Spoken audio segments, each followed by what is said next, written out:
چھوٹا سے bureau chief Ansar Khan سے راجن پور کرپشن کے خاتمے کے لیے کسی سے کوئی رعایت نہیں برتی جائے گی۔ سائلین کے حقوق خاطر اور مسائل کے حل کے لیے میرے دروازے کھلے ہیں۔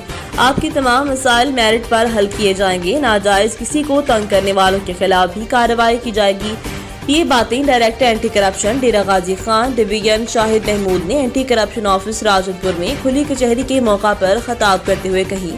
اس موقع پر assistant director anti corruption Rajanpur Abdul Shakoor Kaisrani, circle officer anti corruption Rajanpur Malik Ghulam Asghar, Umar Abdur Rehman assistant director technical PA2 director anti corruption Shamsher Iqbal Gurmani, علماء کرام، میڈیا نمائندگان، معتدین شہر کے علاوہ سائلین کی کثیر تعداد نے شرکت کی۔ کھلی کچہری کے موقع پر دیگر مقررین مولانا قاری محمود قاسمی، منصور خان سنجرانی اور دیگر نے بھی خطاب کیا۔ تقریب کا آغاز تلاوت کلام پاک اور نعت رسول مقبول صلی اللہ علیہ وسلم سے کیا گیا۔